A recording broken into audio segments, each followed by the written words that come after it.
Hello, beautiful people. My name is Naila, your host for the Art of Living show. Our guest today is an international non-executive director, executive mentor, keynote speaker, interior specialist, and an executive mentor.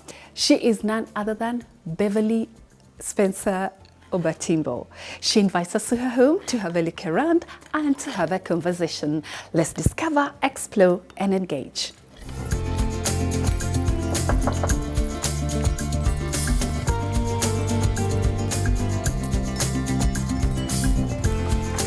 Hey, Miss Bev. Hello. Thank you for inviting us to your beautiful home. Oh my God, look at your entrance. Thank you. Welcome to Pumbaa Farmhouse. Thank you. I love it, love it. Never seen an entrance as beautiful as this. That's good to know. Creative and super cool. Yeah, thank wow. This is a little gift for you gorgeous. to say thank you. A little cactus. I love cactus. Yes. To say thank you for inviting us to your home. Thank you. I will put it on the shelf over there. Yay, thank you. We can have a little tour of your space? Yes, of course you can. Oh, yay. Let's do that. Yeah, great. Okay. Looking forward to showing you. Thank you.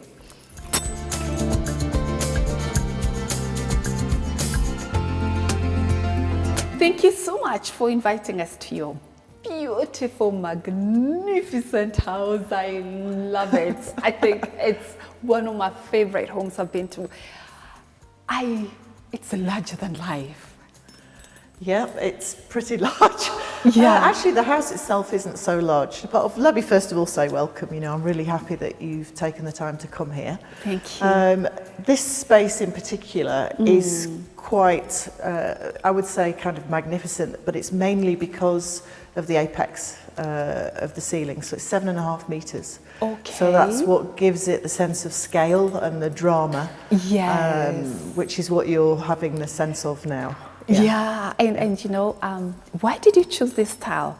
You called it farmhouse earlier. Modern farmhouse. Yes. Yeah. So I think, you know, we were chatting earlier, and I have a particular interest in modernist architecture, and I wanted to do something like that here. But then once you live somewhere and you get a feel for the landscape and the land, very quickly realised that it wasn't going to be the look that I didn't think it would sit well in the landscape. So modern farmhouse is a design which is a little bit softer. Yeah. It uses a lot of scale in terms of ceiling height, and it just tends to sit down into the landscape and looks like it's supposed to be here, rather than being a bit of a concrete box, which I do like. Yeah. But I just think this has got a slightly softer look, and you can bring in different textures like the stone outside, and these very sleek mabati roofs, the single pieces of mabati. It's quite a sleek look, but a bit softer than a modernist. So can we just go through the process of the construction? So you said soft mabati? Well, the mabati on the roof and that drops down the side of the walls, it's to give the sense of a complete box when you're looking at the architecture. So the roof joins onto the wall from outside. The mabati that we use, most people would say you've used mabati on a house like this. Yeah. Well, it's a modern mabati, and it's much more user-friendly for construction, and it's very sleek in terms of you know, the finish and what it adds to the overall design. So now with the roof, it kind of drops down the side of the building in certain sections, and it looks like it's a complete piece rather than it being in sections like it used to be. Yeah. So yeah, stunning. Yeah, Absolutely stunning. You know, I'm just enjoying just looking up, because what I'm seeing, the beams, how meticulous your architect is in ensuring that it's so accurate, and it gives you such a beautiful view, you know, when you look up. It's like the inside of a boat upside down. Yes. It's like the hull of a boat. Yeah, all the way, you know. It gives you so much peace, and you almost feel like so happy to be in this harmonious space, and the fact that you've just used white painting in the space. I love what you've done with the space. Is this wood? The black? No, so they're steel H-beams. Okay. So they're actually, construction beams. Okay. And then they've been powder coated in this charcoal grey colour. Okay. So that they end up looking a little bit like the ribs. Yes. Of the building. So the idea was that they would always be exposed, and as you said, they're very specifically distanced. Yes. So that we basically got in the correct number of H-beams to support the roof and the walls, because they are structural. They're not just for aesthetics. And they're obviously holding up the insulation in the roof. Yes. Mabati above, but they're also because the walls are so high, they've got to keep the walls at the correct position. So they're very important in the design. Yeah. We discussed, should we use wood on the roof? They would have disappeared. Okay. And actually, it was me that really wanted them to be exposed, so that it looks a little bit like an upside down boat. Yeah. Yeah. Aesthetically beautiful as well. Yeah, it's a nice feature. I'm excited about these beautiful people. Didn't know iron sheds can actually create such a beautiful house and space. So we shouldn't always think about tiles, No. I mean, when you have a look at the outside of the house, this brings a totally different feel. Yeah. The usual red tiles that are used here in Kenya, I understand why they're used, because they have properties for protection and keeping the heat in, etc. But you can achieve the same these days with Mabati. Okay. But we do have quite a lot of insulation sitting under the roof between the plasterboard and the Mabati, just to make sure that we're able to retain any heat that is generated when it's cold. Okay. Yeah. And then what have you used for the ceiling? So this is plasterboard. Okay. So you wouldn't imagine it is, but it is. So as you said, between our builder and myself and my project manager, we always wanted to achieve a very kind of clean look. So it's difficult because of the heat and the cold, so things are always contracting and expanding. But touch wood, so far it's holding out, and it just gives a very clean look to the building. And as you said, the white dropping down, the walls are actually not white. Oh, they're not? No, I know they look it, but am I colourblind? It's a shade off white. It's a design trick. Okay. So if you use white, it's slightly harsher. Yeah. So we soften the white, so it does look like it's the same colour as the ceiling, but it's not. Oh, lovely. It's 2 or 3 Pantones off. Yeah. So, but yeah, it's a great canvas for artwork. Yes. For if you're able to showcase particular pieces, it's a really good canvas. Yes. Backdrop for anything that you collect. Yes. Exceptional, I must say. I'm looking at this. Your front, is this your front or yes. this is your front entrance, and you decided you're not going to use no curtains, you're going to just have glass from the ceiling all the way to the, I just love it, honestly. I think it's so magnificent. So, I mean, a lot of people will be worried about doing this because of the heat in the summer, or maybe it doesn't retain heat in winter. Yeah. But actually, we've used a special kind of glass, which is it has some properties for heat utilisation. Okay. It's called a cathedral window for obvious reasons. And actually, I mean, so far we've found that it's not really changing the temperature inside the house that radically, because glass is so intelligent these days. It's not just a pane of glass anymore. So and the company that we used had never done a window as big as this in Kenya. Okay, so they got you a glass that can retain and reflects heat depending on the weather. Yeah. So it's kind of intelligent glass. Yeah. Hey, who knew these intelligent glass people? I had no idea.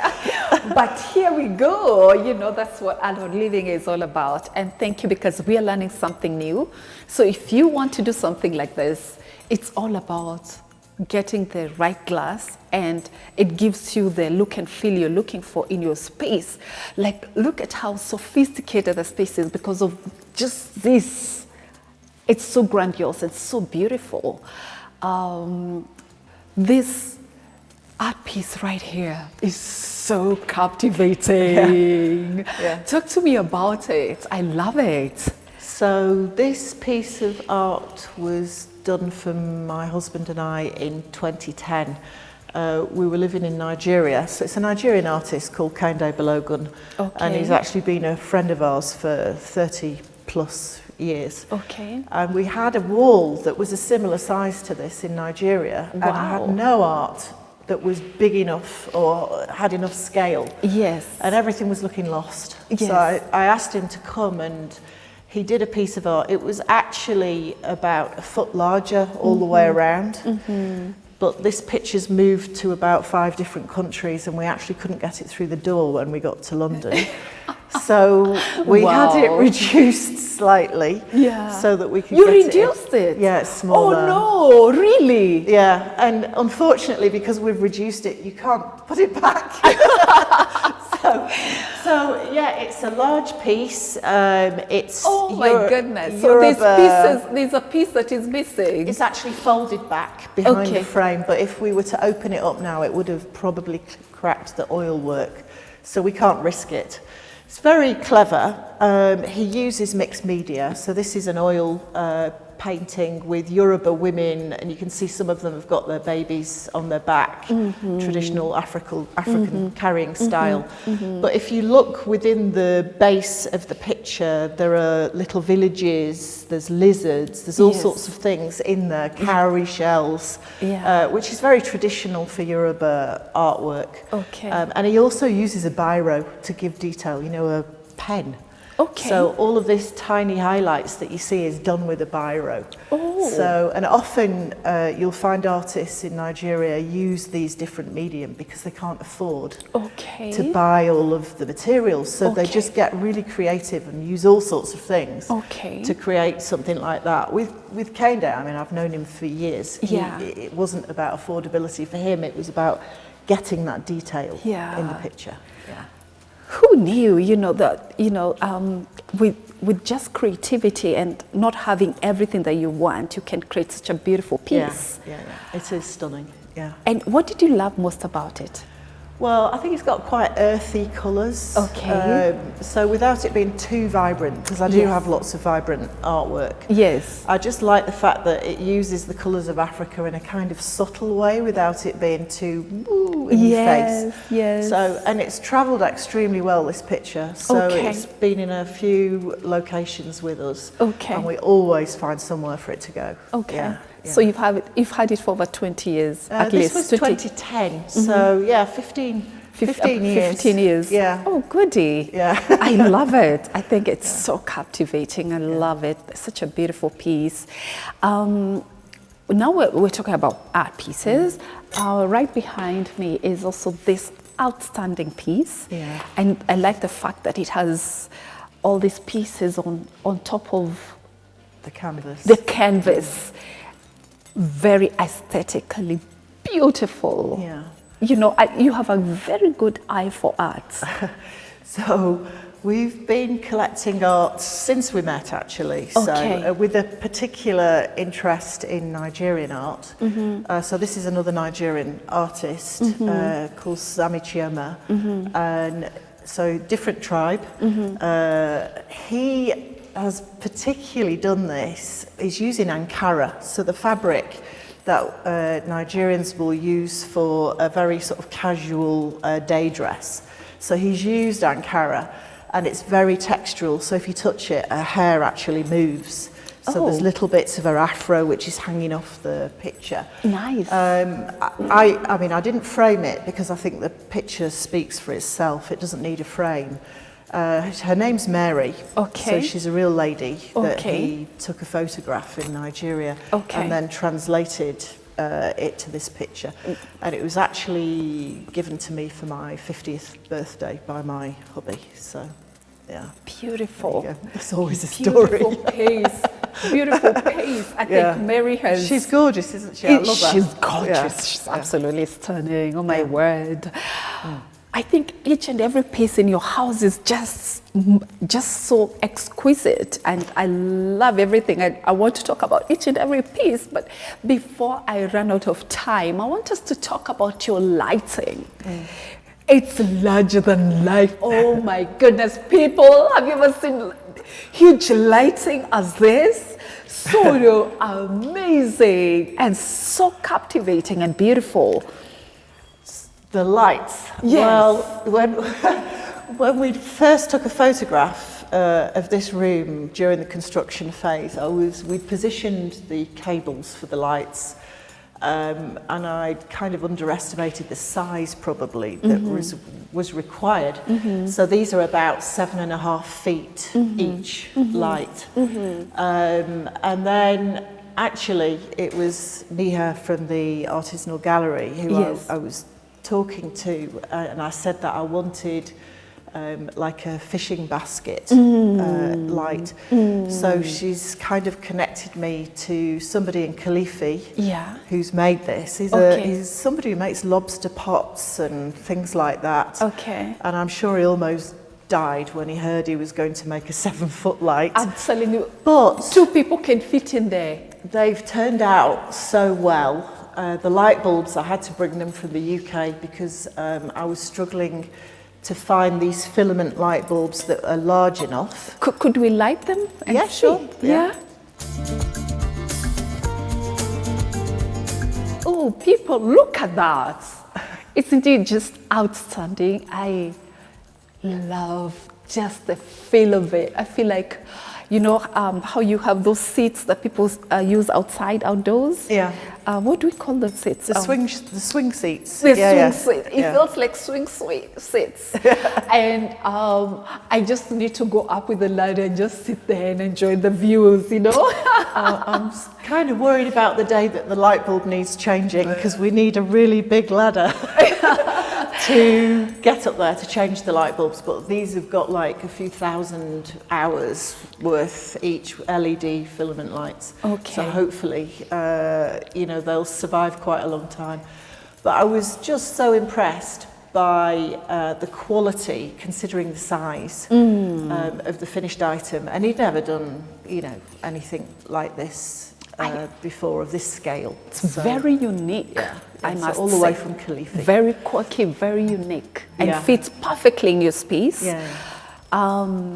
And blends perfectly with your furniture, just the look and feel of your space, you know, what you've done with it. And also the wall brackets, maybe you can talk to me about. Yeah, so I've been working with Pamoja on and off now for 2 years. So they've done various things for me in the cottages. That's kind of where we started. And now, I mean, it tends to be like my first stop when I want lighting. So there's actually a huge light around the corner in the other stairway, which is another 7 or 8 feet high light, which is made by Pamoja. But he did these wall brackets for me, which are fitted exactly to the size of each pillar, as you can see. And I just think they look perfect. So it gives a kind of, you know, that gold look without it being too blingy. It's very got a very subtleness, you know. And the glow, giving it so much charm in the space. African sun logo, which is very, very Kenyan. I know, an African touch, modern with an African touch. Exactly. I love it.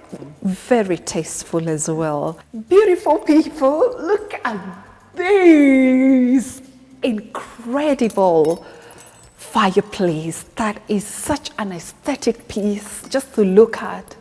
It's functional and so gorgeous. I love it. Talk to me about this. So I went to South Africa actually to get this fireplace, and mainly because of the chimney. So as you can imagine, to have a pipe the chimney going from the fire to the roof is around about 6 meters. Wow. And it's difficult to find fire manufacturers that have the ability to make such a beautiful chimney that looks as good as it does, because you want to be able to see the whole thing. Yeah. So it's a double-sided combustion fire. It's from a company called Lacunza, who is actually Spanish, but it was from a South African fire company that I went to. And then myself and my project manager put this together up scaffolding. So it took us about a day. Okay. So this was tailor-made for you, or they normally would have this kind of... Yeah, they'll have this. So the double-sided fireplace is often used when it's in the middle of a room, so that you get the heat on both sides. Yeah. And it's very visual, you know, so aesthetically it's very nice. Yeah.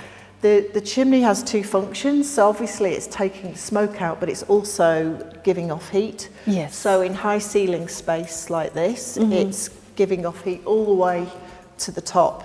So it actually increases the efficiency of the fire.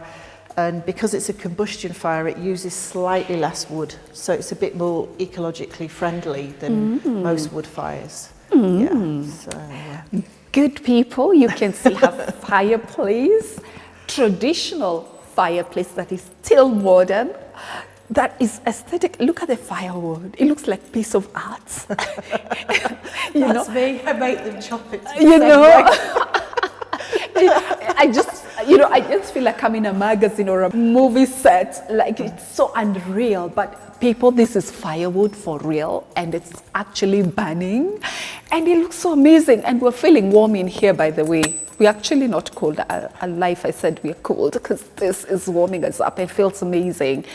I love it. And just this island, what you've done with it was intentional, so that you can have your fireplace here. Yeah, I think the thing about a space like this, where it's very open plan, you've got to pre-plan. Yeah. If you don't pre-plan, things will end up being in the wrong place. Good. And then you end up chiseling out the floor or chasing the wall. And the minute you put the light on, all of these floors become very visible. And I would have been Lost having your mind, palpitations if I'd seen that they'd chiseled out my wall. Yeah. So there's no chasing, no chiseling. Everything was pre-planned, lighting, sockets and switches positions. We had very detailed drawings. And for things like this, and then the island for the kitchen, and then built with a concrete mould. Okay. So this is a concrete base with micro cement on top, and it's exactly as it should be as per the drawings. Okay. Yeah. So there you go, people. If you're having an open space, this is a brilliant idea, and this is very unique, and I love what you've done with it. It is so specific, but works for you. You're such a brilliant mind when it comes to interior design. And right behind it is your dining area. Talk to me about your dining area. Well, I mean, I always think it's nice that if you've got something like this as a feature, and like we have, 5-6 months of the year, it's quite chilly here, especially in this part of the world. Yeah. So it's really nice to have the dining close to the fire. And if we have friends round or guests staying, usually I would be doing the cooking at the island in the kitchen. I'm still able to speak to everybody. They can either sit at the island on the bar stools, or even sit and have a glass of wine here, and I can still have a good conversation and not feel like I'm trapped in the kitchen. There is another kitchen behind where a lot of the dirty work can go on, but I can do all of the nice glamorous stuff at the front. At the front. You're still entertaining them. I'm still entertaining. I'm still able to cook because I like cooking. But you can still be involved with the guests without having to disappear all of the time, which is not great when you've got people for dinner. Agreed. There you go, people. We are just about to end part 1 of our episode this evening. Don't you just love Bev's space? I'm so blown away, people. Are you blown away as much as you're having a cup of tea? Come back, because we're gonna talk about her other space that you and I certainly want to have for ourselves too. If you've built your home, you want another one because this home is everything, people, don't you think? See you in a bit.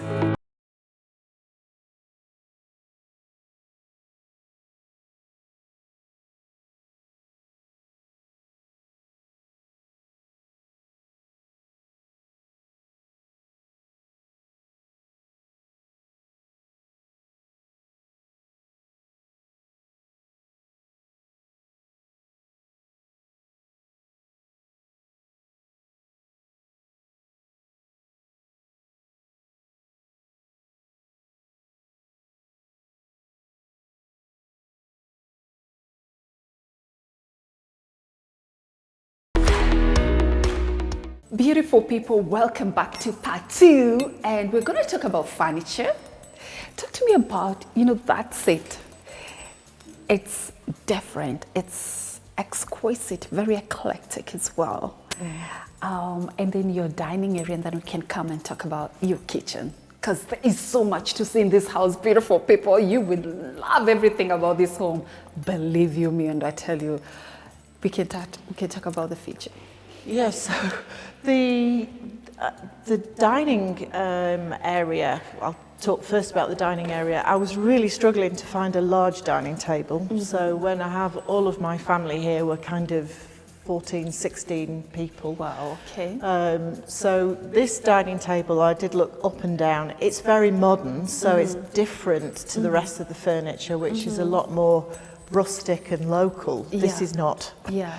And so I ended up going with a very modern dining table which can seat up to 12, 14 people, so it extends. And it's got a really simple mechanism which is good because you don't want to be struggling every time you want to make it bigger. Yeah.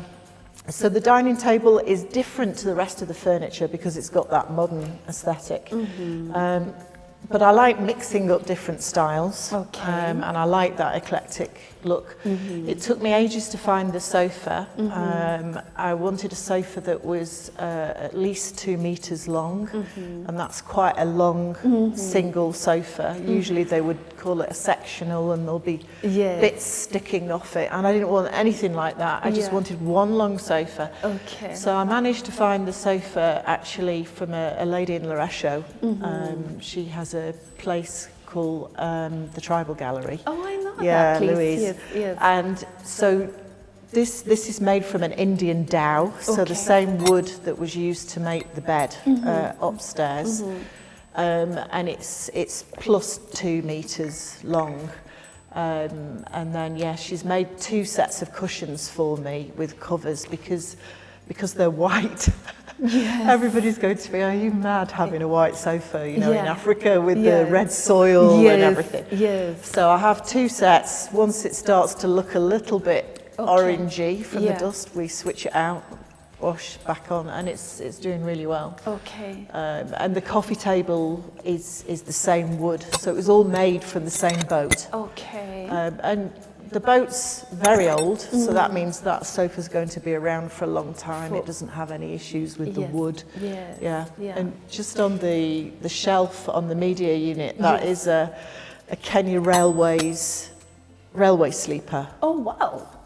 So I managed to get my hands on a couple, so it has the number on it that was put on by the railway people, because they laid them in a certain order. So it has the original number on it, and then we just had it made into a shelf. That's special. Yes. So it's a Kenya Railways railway sleeper. Wow, that is super special, beautiful people. Look at that. So the Isn't furniture's that amazing? eclectic. And just your wall unit is outstanding because it has also this special shelf. And it's a little feature just to break up the whiteness of the media wall. Yeah, exactly. Wow, you are a creative genius and you know exactly what you need for your space. Let's talk about your kitchen. You mentioned that this is made of cement? Yeah, so this is a concrete slab, pretty much. A concrete slab, So you build a frame that is exactly to the dimensions, so the drawings. So we had all of the drawings laid for the kitchen, everything's in a very straight line. So this joins up with the fireplace base. It's all exactly sized. So you build a concrete slab, and then afterwards the company that does the micro cement comes and lays that on top, and that's how you get all of these nice smooth edges, sharp corners. It's the micro cement.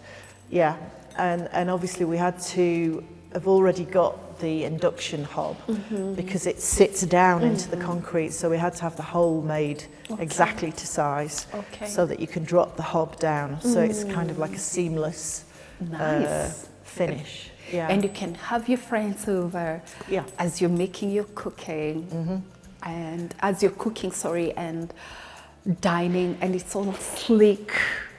Yeah, and so the dirty work can go back in the kitchen at the back, which is also very nice, but probably not quite as nice as this one. Yeah. And then I get to do all of the cooking and entertaining here, and it just means that you're able to socialise with everybody and not feel like you're locked in the kitchen. We talk about this beautiful wooden cabinet. I love the feel of it. I love the grain, you know, how it just gives this beautiful aesthetical look and feel of your space, and the tiling. Yeah. So the kitchen, I wanted it to kind of warm up the space, because whenever you build something that's quite white, it can be a little bit sterile. So we did introduce a lot of wood. So it's a mid-oak wood floor. Yes. And then we used a slightly different tone of wood. I think this is Mavuli, and I stand to be corrected by my kitchen maker. So this was all made in Kenya. Okay. So we did the drawings, and then the sizes were sent off so that they could make the shaker-style cabinet fronts. And all that I did was bring the handles from the UK, because they're very particular. They are bronze, the little holder with bone running through it, not bad bone, good bone. Okay. So the handles are bone, and they kind of work really well with this kitchen space. I wanted something that was a little bit out there in terms of how they add something to the cabinet front. I love the touch. I love that touch, because it gives a unique look and feel. And it's just the shelves as well, different. And the tiles, the tiles you went with black, it complements, you know, all your grey, your the black beams. touches. Yes, the black touches. It's amazing. Yeah. So found these in Nairobi. Okay. I did go up and down looking for tiles. I think I've been to every tile importer known to man in Kenya. So I did find these black tiles. I knew I wanted black. It's quite a sleek look.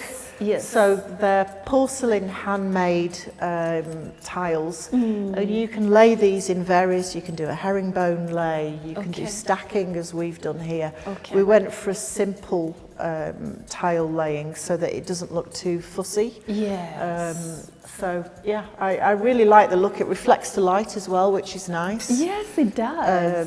Yeah, without it being too, too busy. Yeah. And gives a very sleek feel. And I like what you've done with the lights. Yeah, with the lights as well. It gives a warm feeling into your kitchen. Yeah. And actually, those are my task lights for cooking. So I think I was saying earlier, we were very intentional about lighting. So you can see there are down lights on the stairs. There are up lights around the whole of the outside of the roof. So you can have those on at night and they light the roof. Or you can switch on the big pendant lights or the spotlights or the brass, so they're all separate so that you can achieve a different kind of look. These are my task lights for cooking, so they actually move. So when I'm cooking, I would position it down here so that I can see what, I have good lighting. But there's a company in the UK that I really love their lighting. And I love them. That's where these were from. I love them. Yeah. I love their light fixtures. They're amazing. Then you go upstairs. Yeah. So that was a demand from my children, who are not really children anymore. They're 27 and 23. All right. But aside from being sportsmen, so they are professional sportsmen, they do like to exercise their thumbs. Yes. So they both... that's their space. That's their space. So there's the sofa and the PlayStation up there. Up there. And you have 2 paintings? Yeah, so I wanted to add a little bit of colour in that space. Actually, following on from Mary. Yes. So she sets the tone with the introduction of some greens and blues, and then I've moved into a green, blue, purple zone, and then I go into primary colours. So there is like quite a lot of thought in where I'm positioning the artwork. This is a Nigerian artist. I actually can't read his name. Somebody bought it for me. Okay, forget. It was. I did see it, and I asked somebody to bring it for me from Nigeria, and they ended up giving it to me, which was nice. Oh, nice. Yes, nice. So it's beautiful. It's of a lady who's.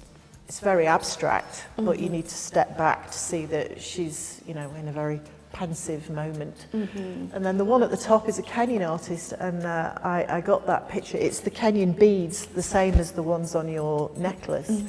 And there are literally thousands and thousands of them building that picture of the lady's face. There was one of the man as well. They were like a matching pair. So beautiful. I didn't like it so much, so I just got the lady. Okay. And that I got at the Affordable Art Fair, Okay. which usually is at the museum in downtown. Okay. And so many sort of beautiful pieces of art to choose from there. So I usually find something if I go. I love that. I love that.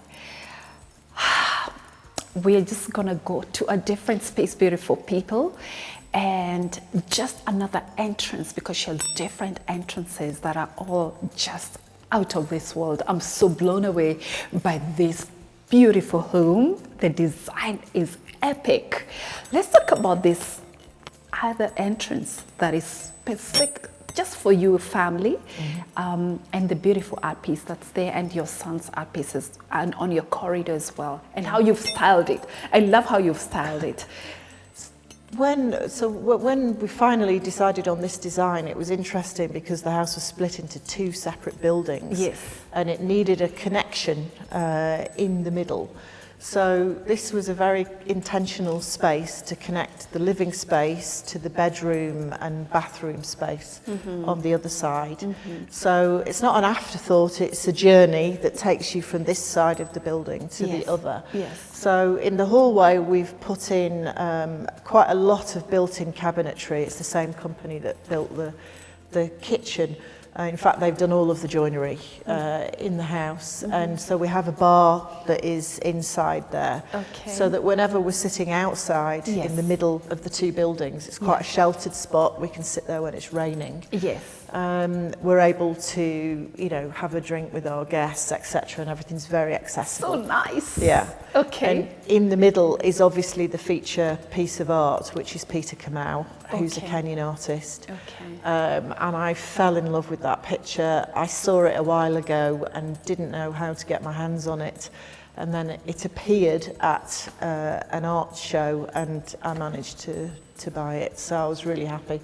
It's a very emotional piece. I mean, it does something to me every time I look at it. Very beautiful, and he's just used 2 colours, black and white, and the texture that he's achieved is amazing. So beautiful piece of art. And then I also have my son's work hanging on the wall, so 2 pieces of his work. So he was actually supposed to go to art school to finish his degree, but he's ended up being a professional rugby player. Slight dichotomy, but he's produced some really beautiful work, and that's what he does in his spare time. So he's just building a collection at the moment, which I hope that we will bring to show in Kenya. Oh, so spectacular. So beautiful. Yeah, he's very talented. Very, very talented. Let's go to the bedrooms. And you're just going to give me just a brief about the different spaces, the guest room, and your expansive, so outstanding and gorgeous master bedroom that is mind-blowing, because the corridor, the bed, the wall, unit that you have, not the stone wall that you have there, the lighting, and the ankole horns as well. Just give me a brief about how you recreated. And as we were going upstairs, I saw you have a little island there with plants as well, because I love plants. Yeah. Me too. The bedroom, I wanted it to be a really sort of clean, natural space. It's got a big window again, another cathedral window, kind of half the size of this lounge, because obviously it's not full height. Yeah. And I'm a bit of a clean freak, so I really don't like too much clutter. Yes. So, which probably does my husband's head in a bit, but anyway. So the bedroom's very sleek. It's got a bed, it's got a chaise. Yes. It has a tiny little table and a fireplace. That's it. Yes. There's nothing else in there. And there's stone and wall. a beautiful stone feature wall with some task lighting again. So there are some wall lights, bedside lights, which are all matching. And then the chandelier, which I mentioned to you, Kazuri Beads did the beads for me to switch it up, because I wanted to get rid of the crystals that were on it. Yes. Yeah, so everything's very toned down in terms of palette. Okay. So earthy greens, browns. So there's nothing jarring in the bedroom. It's a very relaxing space. Okay. And obviously the ankole over the bed, I got that a few weeks ago actually. I just recently hung it and I love it. Yeah. That was a company called Skulls Kenya. Okay. And all she does is she finds beautiful ankole heads and then does different decoration on them. So you can get ones with Maasai beading. Okay. That one is matching my colour scheme, so it's kind of bronzes and browns, and yeah, which is why I chose that one. Yeah, beautiful. I love it. It's exquisite, I must say. Can we talk about your bathrooms? They feel like I'm just somewhere in a hotel, a 5 or a 6-star hotel. I love how you've laid it out, how you've styled it. Talk to me about your bathrooms. Yes. The bathroom layout was decided before we built the house. So I'm just giving an idea of the amount of planning. And the cabinets, yes. Yeah, the amount of planning that goes in so that the plumbing's in the correct place, everything's at the right height. And actually I work with my niece, who is a qualified interior designer, and she has all of the software. So between us, we do all of the drawings for the rooms to make sure everything's in the correct position. Okay. So the bathrooms are actually very simple. I know they feel luxurious. Yes. But it's very simple design. The floor and the walls are all the same finish, micro cement again, but a different colour. So a slightly more yellowy, a softer yellow beige. The fittings, I worked with a company here, a very famous company, which I'm sure you'll know. And we imported all of the fittings because most of them were not their standard spec. So in my bathroom, for example, the fittings are bronze, and the guest toilet downstairs are bronze, and then in the bathroom that is off the guest room, they tend to be black because it kind of stands out against the micro cement. I love it. And they've got some really nice big bathtubs. Yeah. So you can relax. And feel nice and happy around just being in the bathroom. So luxurious, so sleek. You are a creative genius. I'm just lost for words. I love your work. Are you planning to do it as a business? I was going to start a few years ago. That was before we decided to build our own house. Yeah. And it's taken 2 years to 2.5-ish years to develop this whole site since we bought it. And I'm just feeling like I'm winding down, having finished all of that. So I am now actually in the process of starting to set up. To set up your support, really to do space management, interior design, help people create proper mood boards so that they get a finish which is harmonized, is in keeping with the environment and a bit less thrown together. I think what people generally do is they'll go, oh, I like that sofa, I'll buy it. I tend to plan ahead Okay. so that I'm able to give people a full scheme. Okay. And then you kind of have a feel for what the space is going to look like before you finish. There shouldn't be any major surprises. Okay. Yeah, and obviously you do something that somebody likes I to their own liking, not necessarily yours. I like that. Yeah. Look at you, Bev. You're a creative genius. The viewers and I have absolutely enjoyed the place of our crew. We've loved your home. I feel like just sitting here years on end without leaving, because every single piece in your home is an experience. You have a very good eye for detail and excellence in everything that you do. And guys, we are not done yet. There's part 2 coming up. We're going to talk about outdoors. We're going to talk about the other areas that you and I want to absolutely experience, love, and learn from yours truly, Miss Bev. Thank you so much for opening your beautiful home to us. We've learned a lot from you. Thank you. And one day I'll pray that I own a home like this, because I love it. I can always sell it to you. You can always sell it to me. Let me make the money. So beautiful people, goodbye. Part 2 is coming, and part 2, you're gonna learn so much from yours truly, Miss Bev. Thank you so much for having us. It was a pleasure. And I'm loving this. Give me feedback at Miss Nyland Say and KTN Home on YouTube. Give us feedback if you love the home. Goodbye and have a good night from the crew and I. God bless you and thank you for watching.